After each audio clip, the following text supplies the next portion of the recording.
تو ان کو یہ سارے معاملات دیکھتے ہوئے راستہ بنانا چاہیے.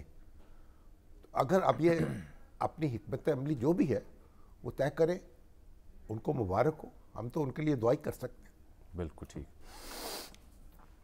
یہ تاحیات نااہلی کیس کی آج ایک اور طویل سماعت تھی. دو بڑے اہم ریمارکس آئے کہ عامرو نے صادق اور امین والی شرط اپنے لیے کیوں نہ رکھی جناب چیف جسٹس, اور جسٹس مسرت ہلالی صاحبہ کے یہ ریمارکس ہے کہ کیا خود جج اس معیار پر پورا اترتا ہے جو کسی اور کو صادق اور امین قرار دے. دیکھیے یہ سپریم کورٹ ہے نا, دستور کے تابع کام کر رہی ہے نا. دستور لکھ تو نہیں رہی, نہ دستور ساز اسمبلی کے طور پہ کام کر رہی ہے. جو دستور میں لکھا ہوا ہے, مارشل لا ایڈمنسٹریٹر کے دور میں دستور میں داخل کیا گیا, لیکن اسے پھر قومی اسمبلی ہماری جو ہے اور سینٹ جو ہے اس کی تائید, اس پہ ٹھپا لگاتی چلی گئی. اور اب آپ اس کو یہ نہیں کہہ سکتے, وہ تو ایک عوامی نمائندوں نے اس کو قبول کر لیا. اب آپ ان لفظی بحثوں میں کیوں پڑے ہوئے ہیں؟ اور ویسے تو ججوں کے لیے بھی وہی معیار ہونا چاہیے وہ کہا جو عوامی نمائندوں کے لیے, یہ جسٹس مسرت ہلالی نے کہا اپنے ریمارکس میں, اور جرنیلوں کے لیے بھی وہی ہونا چاہیے. تبھی تو دیکھیں نا جو احتساب بیورو ہے یا نیب کو قائم کیا گیا, تو نیب کا قانون ہے اس میں عدلیہ کو اور فوج کو اس میں چھوٹ دے دی گئی, استثناء ہے, یعنی انٹچیبل. ہاں ان تک نہیں, انٹچیبل تو ذرا مکروہ لفظ ہے. تو بات یہ ہے کہ ان کا احتساب نہیں ہوگا, یعنی نیب ان تک نہیں پہنچ سکتا. تو کسی فوجی افسر کا اور کسی عدالتی افسر کا احتساب نیب نہیں کر سکتا. یہ شرف انتظامیہ کو حاصل ہے یا مقننہ کو حاصل ہے یا اہل سیاست کو حاصل ہے کہ اس میں سے جس کا چاہے وہ گریبان پکڑ لے. اچھا, میں سمجھا تھا کہ یہ صادق اور امین تک کی بحث ہوتی رہے گی, لیکن آج اپنے ریمارکس میں جناب چیف جسٹس نے کہا فوجی عامر کبھی صادق و امین اور کبھی ڈگری کی شرط رکھ دیتا ہے, جو بھی رکھتے ہیں. اور تاحیات نااہلی کیسے ہو سکتی ہے الیکشن کے لیے؟ انہوں نے یہ بھی کہا کہ الیکشن سر پر ہمیں یہ مسئلہ حل کرنا ہے. بنیادی بات یہ ہے, اب کل اٹارنی جنرل کی اور مختوم علی خان صاحب کے دلائل ہونے, آج عدالتی معاونین بھی آئے تھے. بنیادی بات یہ ہے کہ ماشاء اللہ ملک میں لگنا نہیں چاہیے, اور لگ جائے تو اسے قبول نہیں کرنا چاہیے. اور ہم تانے تو دیتے ہیں نا, ججوں نے یہ ہمارے جو ججوں نے بغاوت کی ہے. جب جنرل ضیاء اللہ کا مارشل لا آیا تو پی سی او جاری کر دیا گیا. کتنے جج تھے جنہوں نے حلف نہیں اٹھایا, پھر جنرل مشرف کے دور میں بھی, یا ان کو بلکہ ان کو حلف نہیں دیا گیا. خود جسٹس جو چیف جسٹس انوار الحق تھے انہوں نے بھی ریفیوز کر دیا حلف اٹھانے سے, جنرل ضیاء صاحب کے دور میں. ہاں جی, وہ بھی گھر چلے گئے, حالانکہ وہ جواز فراہم کر چکے تھے ماشاء اللہ کو اس سے پہلے. ہاں جی. اچھا, مولوی مشتاق حسین جو ہے ان کی بھی مٹی پلید ہوئی. تو یہ جو جج ہیں جنرل ضیاء اللہ کے دور میں ہی عبوری دستور نافذ کیا گیا اور ان کی چھٹی کرائی گئی. پھر بھی مشرف صاحب کے دور میں, مشرف صاحب جب برسر اقتدار آئے اور ان کا ماشاء اللہ چیلنج کیا گیا تو انہوں نے چیف جسٹس نے انکار کر دیا حلف اٹھانے سے. نیا سعید الزما صدیقی اور ان کے کئی رفقا, ناصر اسلم زاہد, جسٹس وجیہ الدین, جسٹس خلیل الرحمان, یہ سارے جو تھے انہوں نے کہا ہم حلف نہیں اٹھایا تھا. بالکل ٹھیک, اور گھر چلے گئے. گھر چلے گئے. اور سپریم کورٹ میں رکھا 5 جج یا 6 تھے جو اور نئی سپریم کورٹ بنانی پڑ گئی. اس وقت کیا ہوا, نہ وکیل اٹھے نہ سیاستدان اٹھے, اور نواز شریف صاحب جو تھے ان کو طیارہ اغوا کیس میں پکڑ لیا گیا. تو یہ ہے جب معاشرہ جو حیثیت مجموعی جو ہے نا, جب کوئی چیز قبول کر لے تو اس کا پھر کیا کریں گے, بات ہم کریں ججوں کو کیا کہیں گے ہم. جن ججوں نے بغاوت کی, انکار کیا, وہ گھر چلے گئے, کوئی آنسو بہانے والا نہیں تھا ان پر. تو بہرحال اب جو بھی غلطیاں ہیں ان کی اصلاح کریں. یہ ایک بات تو طے ہوگی نا آج کے, وہ انہوں نے کہا یہ الیکشن سر پہ اور ہم نے یہ مسئلہ حل کرنا ہے. وہ کہ جو پارلیمان نے 5 سال کی مدت کی اس پر بھی جسٹس منصور علی شاہ نے بات کی, اور جو تاحیات نااہلی اس پہ خیر ڈیٹیل میں تاحیات نااہلی جو ہے نا, میں تو پہلے مذہبی حوالے بھی دیے گئے اس کے. دیکھیں نا, ایک سزا جو ہوتی ہے نا, سزا کی ایک حد ہونی چاہیے نا. ایسا کوئی جرم نہیں ہے جس سے تاحیات آپ نااہل قرار پا جائیں یا تاحیات اس کو آپ کو معافی نہ ملے.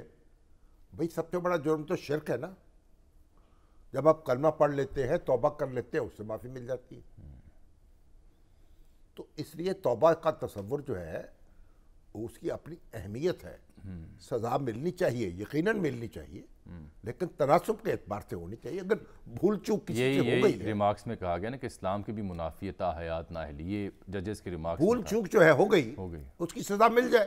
5 سال کافی ہیں، نااہل قرار دے دیں، پھر اس کے بعد ان کو آگے کام کرنے دیں.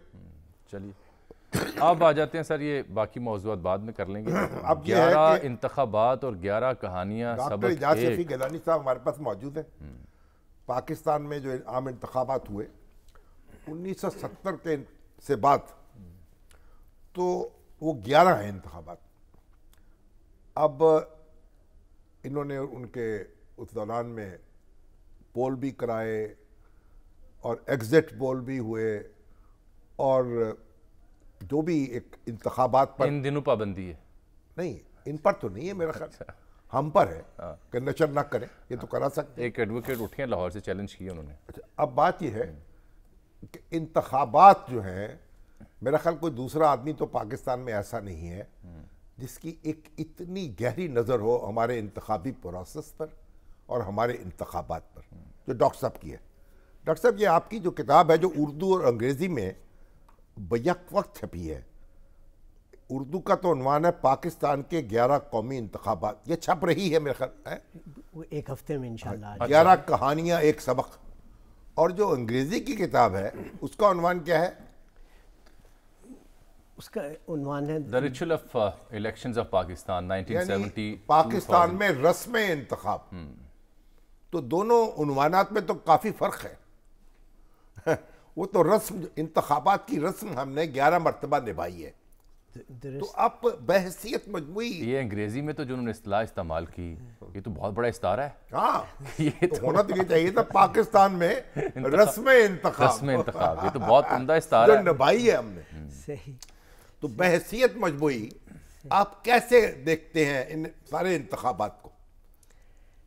یہ کہ جو انگریزی میں ہے اس کو ایک ذیلی عنوان بھی دیا ہوا ہے، اور وہ ذیلی عنوان ہے پروسیس وداؤٹ اے پروڈکٹ. تو اس تصدیق کرتا ہے نا ریچول کی. تو اسی وجہ سے یہ ریچول سے متعلق ہے. یعنی ایک انتخابی عمل ہوا جس کا کوئی پیدا نہیں ہوا کچھ، بانجھ، یعنی بانجھ سیاسی عمل ہے، یہ انتخابی عمل ہے یعنی وہ جس کے بچہ پیدا نہیں ہوا. جو اسے مطلوب تھا. ہاں، مطلوب دو چیزیں عام طور سے، یعنی پیدا تو کچھ ہوا لیکن وہ عجیب الخلقت بچہ تھا، ایسا. یعنی اگر میں ان اصطلاحات میں نہ بھی جاؤں، بہتر نہ جائیں. ان اصطلاحات میں نہ بھی جاؤں، ٹھیک ہے. تو یہ ہے کہ انتخابات کا ایک مقصد تو یہ ہے کہ اس سے اچھی حکومت پیدا ہو.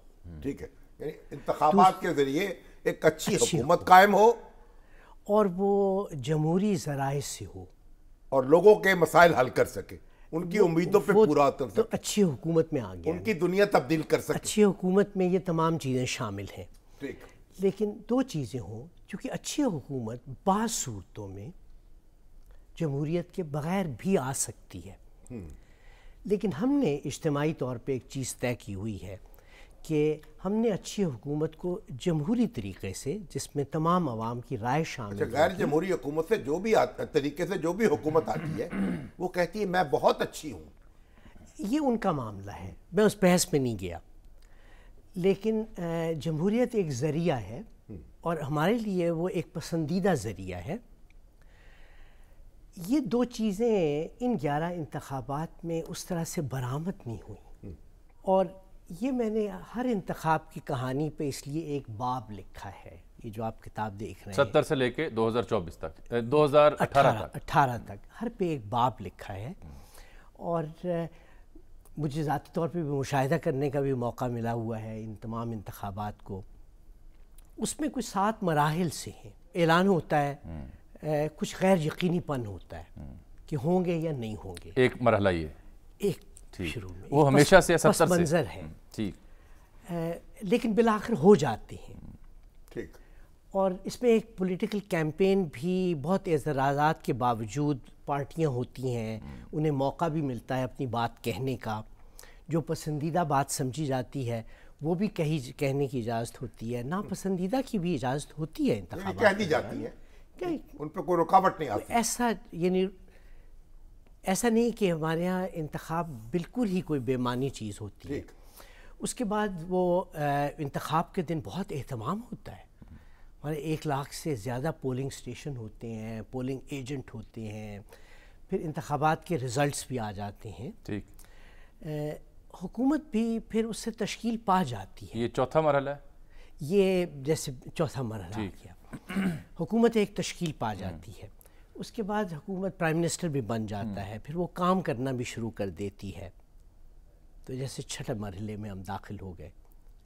لیکن جب وہ کام کرنے لگتی ہے تو ایڈمنسٹریشن کے 2 حصے ہوتے ہیں، ایک وہ کہ جو انتخاب کے راستے سے آتی ہے، اور دوسرا وہ کہ جو تعینات ہوتی ہے، امتحان دے کے سلیکٹ ہوتی ہے، جس طریقے سے بھی سلیکٹ ہوتی ہے، بیوروکریسی، تو جسے آپ نا یعنی ایڈمنسٹریٹو گورنمنٹ کہہ سکتے ہیں، یعنی سول اور خاکی دونوں، سول بھی، خاکی بھی، اور پاکستان کی حد تک جوڈیشل سسٹم بھی۔ ٹھیک، پھر آگے تو ان میں آپس میں کشمکش شروع ہو جاتی ہے۔ جیسے یہ مراحل پورے ہوتے ہیں، حکومت بن جاتی ہے، تو پھر شروع ہوتی ہے کشمکش۔ وہ کام کرنا شروع کرتے ہیں، نیکسٹ تھوڑا سا کام کرتے ہیں، کشمکش ہو جاتی ہے، اور اس کشمکش کا حل کرنے کا ہمارے پاس کوئی طریقہ نہیں ہے، اس لیے اپنی مدت مکمل کیے بغیر وہ ختم ہو جاتی ہے، اور یہ ایک کہانی ہے تمام انتخابات، تو 0 پہ پھر پہنچ جاتی ہے۔ یہ 77 کا جو انتخاب ہے، 77 کا، وہ اس سے مستثنی ہے، اس میں حکومت ہی نہیں بن سکی، اس میں حکومت ہی نہیں بن سکی۔ ہم نے ویسے ان تمام انتخابات کے چنانچہ کس پارٹی کو کتنے ووٹ ملے، یہ بھی ایک دلچسپ سی کہانی ہے، چونکہ اس میں بھی ایسا نہیں ہوتا کہ کوئی زمین سے اٹھے اور آسمان پہ پہنچ جائے، بہت ہی استثنائی صورت ہوتی ہے، یا یہ کہ اسے اچانک بہت ووٹ مل جائیں۔ اگر ایسا ہو تو وہ بھی جو پیٹرن ہے آپ کو ایک نظر آتا ہے، جو ایک پیٹرن ہے، تو اس کے اندر پھر جو یعنی یہ جو دخل اندازی ہوتی ہے، جو کہا جاتا ہے نتائج بدل دیے گئے، تو آپ کے خیال میں یہ اس میں مبالغہ ہے؟ اچھا، یہ بہت سے انتخابات کا مطالعہ کرنے سے یہ اندازہ ہوا کہ ایک تو وہ ہے کہ جو الیکشن کے دن جسے ہم دھاندلی کہیں گے، یا اس پہ غیر ضروری، غیر قانونی انفلوئنس، اور ایک وہ ہے جو الیکشن سے قبل، اور ایک وہ ہے جو الیکشن کے بعد۔ یہ جو معروضی تجزیہ ہے اس میں یہ کہ بیشتر کیسز میں کوئی ایک آدھ استثناء ہے، الیکشن سے پہلے بھی ہوتی ہے اور الیکشن کے بعد بھی ہوتی ہے، لیکن الیکشن کے دن جو رزلٹ آتا ہے وہ حقائق کے نسبتاً قریب ہی ہوتا ہے۔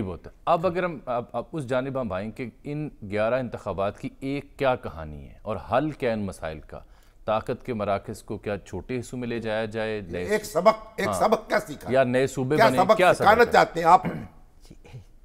وہ سبق یہی ہے کہ جو چیز 11 مرتبہ 0 پہ پہنچی ہو، ٹھیک، اس کو دوبارہ سے کوئی بنیادی تبدیلی کیے بغیر یہ توقع کرنا کہ نتائج بہتر آ جائیں، یہی وجہ ہے میرا بہت عمدہ خیال نکتہ ہے جی، کہ اگر ہم نے یعنی اس کا یہ مطلب نہیں ہے کہ ہم 12واں الیکشن نہ کروائیں، الیکشن کروائیں، منگنی ہو جاتی ہے، بارات آتی ہے، دولہا دلہن بیٹھتے ہیں، نکاح بھی ہوتا ہے، ولیمہ بھی ہو جاتا ہے۔ صحیح، آپ لگتا ہے آج کل اپنے بچوں کی شادیوں سے کچھ یا تو فارغ ہو گئے یا اس عمل میں ہیں، ٹھیک ہے نا، یا اگلی نسل آ گئی، اب آگے جو بچہ پیدا ہوتا ہے نا، وہ توقع کے مطابق وہ بچہ پیدا نہیں ہوتا۔ تو اگر 11 مرتبہ اس سے ہم دو چار ایک ہی نتیجہ ہو تو پھر ہمیں سوچنا چاہیے کہ ہم کوئی تبدیلی کریں۔ لیکن آپ یہ بھی ساتھ کہہ رہے ہیں کہ اس کا مطلب ہرگز یہ نہیں ہے کہ الیکشنز نہ ہوں، 12واں الیکشن بھی ہونا چاہیے، لیکن وہ سودمند تب ہوں گے جب ہم کیا تبدیلیاں لائیں، وہ بتائیں۔ تو 12واں الیکشن ہو جائے گا، جگہ جگہ لوگ یہی سوال پوچھتے ہیں۔ سابقہ الیکشن کی روشنی میں میرا خیال ہے کہ زیادہ چانسز یہ ہیں کہ ہو جائے گا۔ اچھا، اور جو پی ٹی آئی کے ساتھ ہو رہا ہے وہ پہلے بھی ہوتا رہا ہے؟ وہ ان 11 الیکشنوں میں بھی بہت سے ایسے ہیں جو اس سے ملتے جلتے حالات میں ہوئے ہیں۔ ٹھیک، اس لیے میرا خیال ہے کہ شاید یہ الیکشن بھی، لیکن وہ شاید کا جو میں نے کہا تھا کہ پہلے مرحلے میں ہمیشہ غیر یقینی پن ہوتا ہے، میں نے آپ کو شروع میں وہ بات کہی تھی، تو اس میں بھی وہی کیفیت ہے۔ اس لیے یہ الیکشن تو ہو جائے، چونکہ تبدیلی کون کرے گا؟ وہی میں عرض کر رہا ہوں، پہلے وہ بیان کریں وہ تبدیلی ہو کیا جس کے بعد الیکشن سمر والے ہوں۔ وہ تبدیلی میرے خیال میں یہ ہے کہ پاکستان کی اب آبادی کوئی 24 کروڑ کے قریب ہے۔ اس 24 کروڑ میں حکومت کا کیا کام ہے؟ حکومت کا کام حکومت کو چلانا ہے۔ پورا ملک تو عوام خود چلاتے ہیں، حکومت کو حکومت چلاتی ہے۔ ہم میں یہ انتظامی اہلیت کہ ہم مختلف نزاکتوں کے ساتھ 24-25 کروڑ افراد کو مینیج کریں یہ نہیں، تو اس کا حل پھر کیا ہے؟ تو میرے خیال میں یہ ہے کہ ہم 4 صوبوں کے اندر سے 40 ذیلی صوبے بنائیں۔ 4 صوبوں کے اندر سے 40 ذیلی صوبے بنائیں تاکہ مینج بہتر ہو سکیں، گورن بہتر ہو سکیں، تاکہ اوسطاً کوئی بھی ذیلی صوبہ وہ 10 ملین سے یا 1 کروڑ سے زائد نہ ہو۔ بعض سے چھوٹے ہو سکتے ہیں، بعض سے تھوڑے سے بڑے ہو سکتے ہیں۔ تو 1 کروڑ کے لیے ہمارے پاس نمبر 1 انتظامی صلاحیت ہو سکتی ہے۔ دوسرا یہ کہ پاکستان بڑا متنوع ہے، اس میں کہیں کراچی اور لاہور جیسے شہر ہیں، کہیں اس میں ہمارے جو دور دراز کے صوبے ہیں، جنوب کے صوبے ہیں، پہاڑوں کے صوبے ہیں، ریگستانوں کے علاقے ہیں، ان میں اور طرح کی کیفیات ہے، وہاں حکومت کی ضروریات بھی مختلف ہیں۔ ٹھیک، تو جب 40 ہوں گے تو 40 کے کچھ قوانین ہم مشترکہ رکھ سکتے ہیں اور باقی ان کو اپنی اجازت دے سکتے ہیں، ان کے اپنے حساب سے، جو ان کے مسائل ان کے حساب سے۔ ایک بریک میں ڈاکٹر صاحب یہاں لے رہا ہوں، بڑی عمدہ آپ نے بات کی کہ 11 الیکشن، لیکن کہانی ایک یہ ہے کہ اتنی بڑی آبادی اور اس ایکسرسائز کو رپیٹ کرنے کا مقصد سیر حاصل نہیں ہو سکتا جب تک کہ آپ پاکستان میں چھوٹی اکائیاں 40 ذیلی صوبوں کی تجویز دے رہے ہیں بہتر گورننس کے لیے، بہتر مینجمنٹ کے لیے اور بہتر نتائج کے لیے۔ ایک بریک کے بعد اس بات کو آگے بڑھائیں گے۔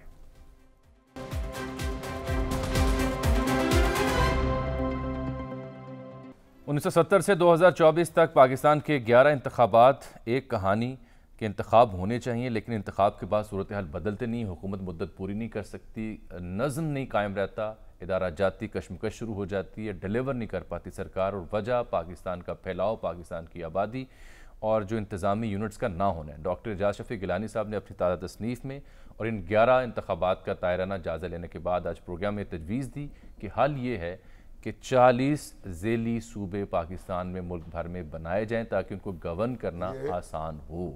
طائرانہ نہیں، عالمانہ جائزہ لیا ہے، عالمانہ، کیونکہ انہوں نے کہا مگر آپ یہ بتائیں کہ آپ نے کہا ذیلی صوبے بنائے جائیں، صحیح، مگر یہاں یہ تجویز بھی پیش کی جا رہی ہے کہ صوبے بنائے جائیں، صحیح۔ تو آپ نے صوبوں کو ذیلی صوبوں میں کیوں تبدیل کیا؟ اس میں بنیادی وجہ تو اس کی عملی بھی ہے، عملی ہے۔ ٹھیک، وہ کیسے؟ وہ اس طرح سے کہ صوبے مزید بنانے کے لیے دستور کو چھیڑنا پڑے گا، اور میرا خیال ہے کہ اگر ہمارے ان 11 انتخابات میں کوئی مثبت چیز ہوئی ہے تو وہ یہ کہ ان 11 انتخابات میں 1973 کے دستور نے یہ ثابت کیا ہے، ان میں سے 10 میں، کہ اس میں بڑی جان ہے۔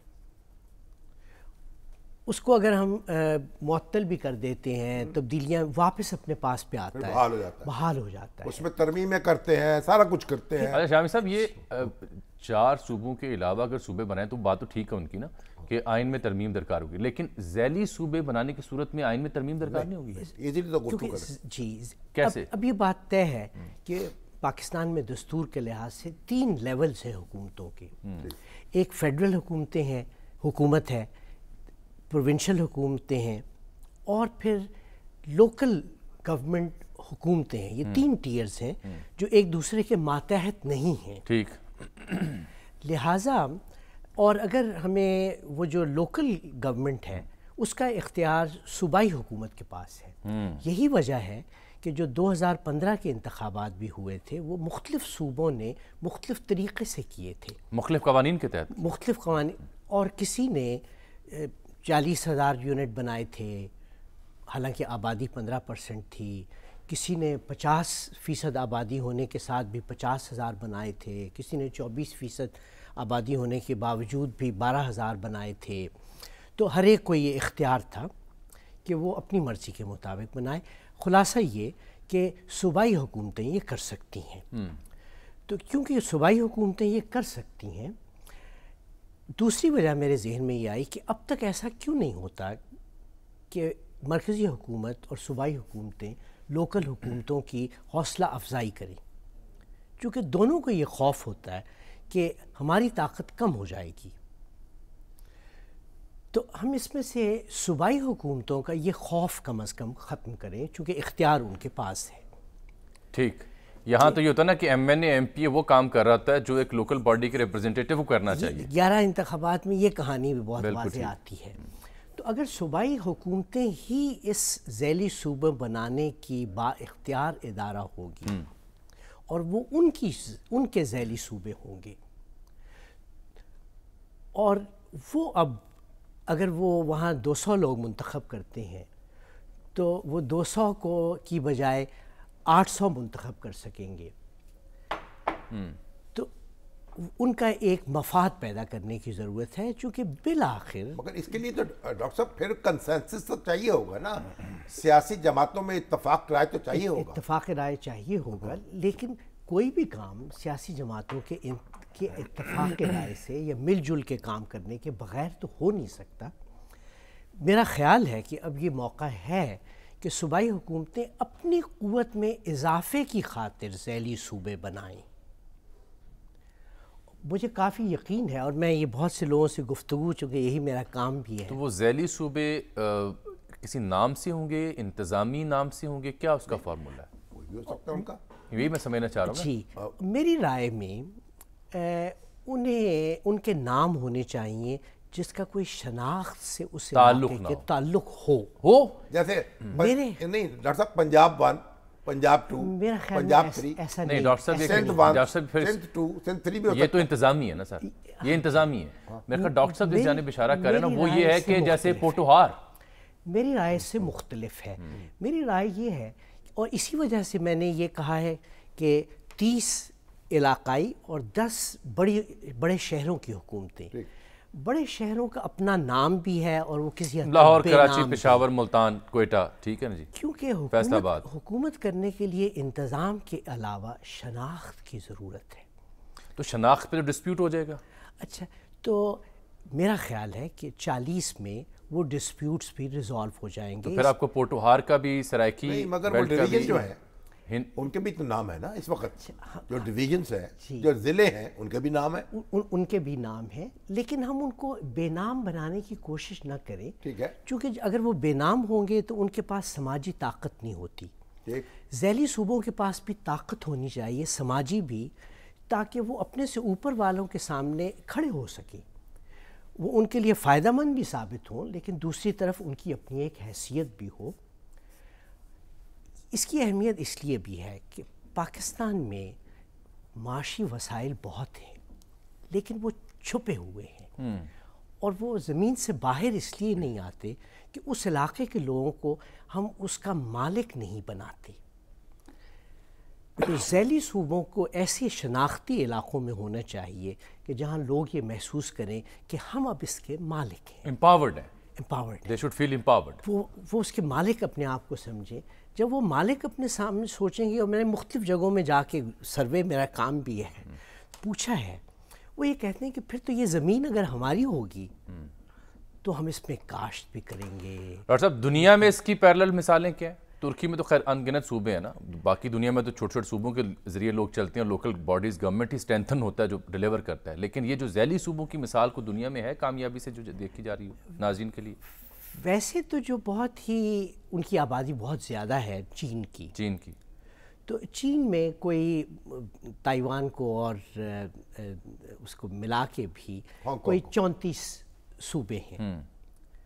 وہ صوبے بھی 2 طرح کی ہیں، ایک ہیں کہ جو علاقائی ہیں اور ایک ہیں جو شہری ہیں. ٹھیک. جیسے شنگھائی خود مساوی صوبہ ہے، بیجنگ مساوی صوبہ بینگ ہے میٹروپول، میٹروپولیٹن شہر کے طور پہ. تو ہم بھی اگر ابتدائی طور پہ 20 علاقائی بنائیں اور 10 میٹروپولیٹن ذیلی صوبے بنائیں، جب کچھ بن جاتے ہیں تو اس میں ایک عمل کرنے سے اندازہ ہوتا ہے کہ بعض ایسی جگہیں تھیں جو ہماری نگاہ میں ہم انہیں ان کی شناخت نہیں پہچان سکے، تو آپ 10 یعنی آئیڈینٹیفائی ہو جائیں گے. ہم 10 کی گنجائش رکھیں چلیے تاکہ 10 پھر بڑھا لیں. یہ تجویز آپ کی ایسی ہے جس پہ آسانی سے عمل کیا جا سکتا ہے، یعنی دستور میں ترمیم نہ کرنی پڑے، تبدیلی نہ کرنی پڑے، اور ایک انتظامی معاملات کو ہم بہتر کر لیں اور سٹیک ہولڈرز کی تعداد میں اضافہ ہو جائے. اور اگر ایک مجھے اجازت دے، اس میں فیڈرل گورنمنٹ کے بھی سٹیکس ہونے چاہیے اور صوبائی حکومت کے بھی. وہ اس طرح سے نہیں، فیڈرل گورنمنٹ کیسے؟ فیڈرل گورنمنٹ کے بھی. فیڈرل گورنمنٹ کا اس وقت کیا مسئلہ ہے کہ فیڈرل گورنمنٹ کے پاس اختیار بہت ہے، مال نہیں ہے، وہ اسی کو روتے رہتے ہیں. وہ بیرونی قرضے بھی سارے ان کی ذمہ داری ہے اور ملک کے اندر سے بھی انہیں ٹیکس نہیں ملتا. اگر ہم ذیلی صوبے ہوں گے اور وہ مالک ہوں گے تو میرا خیال ہے کہ وہ اپنی زمین بیچ کے، اپنی کاشت کر کے، اپنے اور جیسے مالک کوئی کرتا ہے وہ ریونیو جنریٹ کر دیں گے کہ جس میں سے ایک حصہ فیڈرل گورنمنٹ کو ملے گا اور ایک حصہ صوبائی حکومت کو ملے گا. تو فیڈرل گورنمنٹ کا سب سے بڑا مسئلہ یہ ہے، اور ان کے پاس نہ ان کو ان کی زمین دینے کے علاوہ قرضے بھی انہیں دیے جائیں.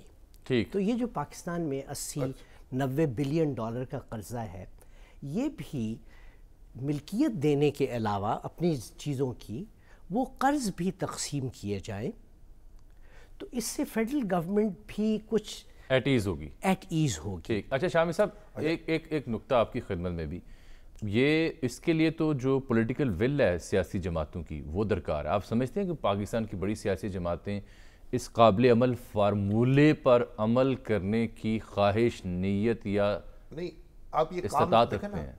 یہ تو چلے گا نہیں نا. اختیار جو ہے وہ بس چند 100 ارکان اسمبلی ہیں، ان تک ہے، ان تک محدود ہو جائے تو آپ کی جمہوریت جو ہے نا وہ تو نہیں چل سکتی. اسی جڑیں تو نہیں ہوں گی نا قائم. اور لوگوں کو امریکہ میں 5 لاکھ لوگ الیکٹ ہوتے ہیں جی جی جی ایک وقت میں، یعنی یعنی مقننہ کے اور نیچے ریاستوں کے پرائمریز اور ہوتی ہیں. پھر ان کے جو بنیادی یونٹ ہے پرائمری، ان کے 5 لاکھ سٹیک ہولڈرز. تو یہاں تو آپ نیچے تو عام آدمی کو تو پوچھتا کوئی نہیں. پوری دنیا میں سر کانسیپٹ ہے فلاں شہر کا میئر، اپنے محلے پہ لندن کا میئر، نیو یارک کا میئر، یہ میئر کی وجہ سے شہر جانے جاتے بعض وزیر اعظم کے بعد میئر بن جاتے ہیں، ہیں. بعض جی میئر اس کے کی بعد. مثالیں آپ اس کی دیکھ لیں لندن کی. چائنا کے شی پنگ بھی میئر رہ چکا ہے پہلے. صادق خان، خود طیب اردوان. طیب اردوان. مگر ڈاکٹر صاحب شام آپ صاحب مجھے یہ بتائیے، یہ وقت ختم ہو رہا ہے، آپ جو پاکستان ہے، وقت ختم ہو رہا ہے، آخری نقطہ اٹھا لیں پھر. آخری بات یہ کہ آپ جو پاکستانی ریاست ہے اور عوام ہے، کوئی حالت بہت خراب ہوئے ہیں، لوگوں کے حالات بہت خراب ہوئے ہیں. کیسے دیکھتے ہیں آپ؟ تو بے یقینی کہ ختم ہوگی. ہماری حکومت کی کارکردگی، جیسے میں نے کہا کہ وہ زیرو پہ پہنچتی ہے، وہ بہت کمزور ہے. لیکن حکومت ایک چھوٹا حصہ ہے ہماری ٹوٹل سوسائٹی کا. ہماری جو کل پیداوار ہے اس میں سے کوئی 15% کے قریب ایسی ہے کہ جس کو ہم حکومت کہہ سکتے ہیں. 85% اس سے باہر ہے. اس 85% نے اس عرصے میں بہت ترقی کی ہے، لوگوں نے، یعنی عام آدمی نے. اور کیونکہ ہمارے جو بھی پیداوار ہے، جسے ہم گراس ڈومیسٹک پروڈکٹ کہتے ہیں، اس کا 80% ہے کہ جو گھرانہ ہے، یعنی خاتون خانہ حکومت سے بہت زیادہ اختیار رکھتی ہے پورے ملک کی اکانومی کے بارے میں. اسی طرح سے جو بزنسز ہیں وہ بھی کوئی 4 ملین بزنسز ہیں ایگریکلچر کے علاوہ، وہ بھی اس میں. اس لیے جب ہم حکومتیں زیادہ بنائیں گے اور ان کو کوئی مالک محسوس کرے گا اپنے آپ کو، تو یہ حقائق بھی سامنے آ جائیں گے کہ پاکستان میں انفرادی سطح پہ، خاندان کی سطح پہ چلیے بہت بہت شکریہ ڈاکٹر صاحب، آپ نے قابل عمل ایک فارمولہ تجویز کیا جس سے گورننس بہتر ہو سکتی ہے، نظم بہتر ہو سکتا ہے، وسائل کی بہتر تقسیم ہو سکتی ہے، اور ذیلی صوبے وفاق کے ساتھ تعاون کر کے جو پاکستان کا قرض ہے اس میں بھی اپنا حصہ ڈال سکتے ہیں۔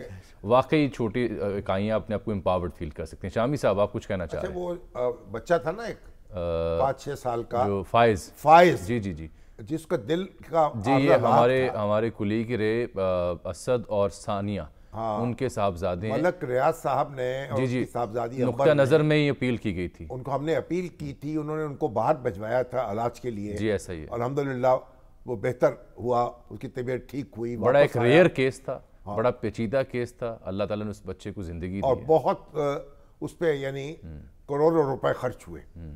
اب اس کو دوبارہ چیک اپ کے لیے بھجوایا ہے ملک ریاض صاحب نے، چلیں اللہ اس بچے کو دوبارہ، تو اللہ تعالیٰ نیکی ہے سر، نیکی ہے، واقعی ایک زندگی بچائی انہوں نے، قبول کرے۔ اور اکلوتی اولاد ہے ان کی، شکریہ ان کا، اور بالخصوص جو ثانیہ اور اسد ہیں وہ بڑے دعا گو ہیں، بیٹی جو امبر ہے ان کا بھی شکریہ، ان کا تو بڑا ذاتی اس میں مجھے یاد ہے۔ اور ابھی یہ جو ہمارے بڑے پیارے دوست ہیں، بریک آ گئی سر۔ ناظرین یہاں پروگرام میں ایک بریک۔